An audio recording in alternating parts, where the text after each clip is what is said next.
పరిశుద్ధ గ్రంథంలో నుండి దేవుని వాక్యంలో విధంగా రాయబడింది.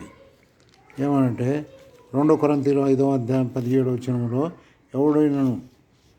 ఎవడైనను క్రీస్తు యందు ఉన్న యెడల వాడు నూతన సృష్టి, పాత విగతించను, సమస్తమును క్రొత్తవాయును అని దేవుని వాక్యంలో రాయబడింది.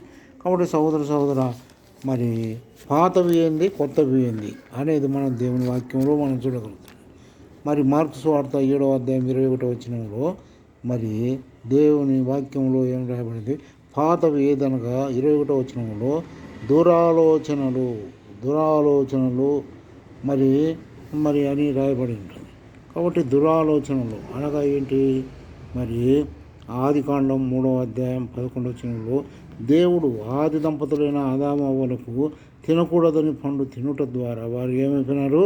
దురాలోచనలు కలిగిన వారు అంటారు.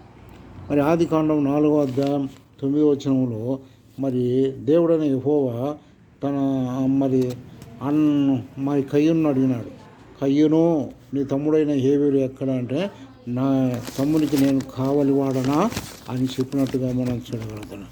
ఇంకా యెహోషువ గ్రంథం 7వ అధ్యాయం 21వ వచనంలో మరి ఆకాను కొడుక ఏం చేసినాడు? దురాలోచన కలిగి ఉన్నట్టుగా యెహోషువ 7:21లో మరి ఆ బంగారు కమ్మీని, వస్త్రాలు, వెండి మరి తీసుకొని దురాలోచన చేసినట్టుగా మనం చూడగలుగుతాం. మత్తయి సువార్త 27:3వ వచనంలో కూడా ఇస్కరియోతు యూదా మరి దురాలోచన కలిగి యేసు ప్రభును మరి 30 వెండి నాణ్యాలకు అప్పగించినట్టుగా మనం చూడగలుగుతున్నాం. ఇంకా దేవుని వాక్యంలో మనం చూసినట్టయితే అపోస్తల కార్యము 5వ అధ్యాయం 1-2 వచనంలో అననీయ సఫీరాలు కూడా దురాలోచన కలిగిన వారుగా తమకు కలిగిన భూమిని అమ్మి మరి అపోస్తల పాదాల దగ్గర మరి అంతా తెచ్చి మొత్తంగా పెట్టకుండా వారి దురాలోచన కలిగి మరి దాచిపెట్టుకున్నట్టుగా మనం చూడగలుగుతాం. అందుకే వారు చనిపోయినట్టుగా మనం చూడగలం.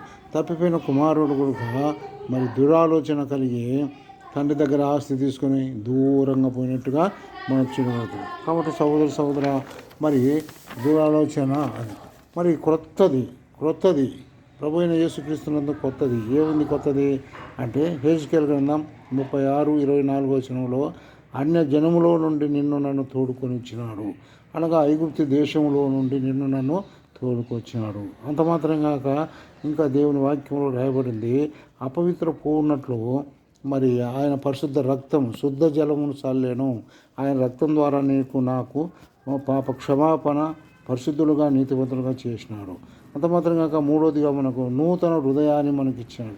ఒకప్పుడైతే మరి యెర్మయా 17:9 వచనంలో మరియు ఆ హృదయము మోసకరమైనది, ఘోరమైన వ్యాధి గలది, దాన్ని గ్రహింపగలవాడు ఎవడు అని రాయబడి.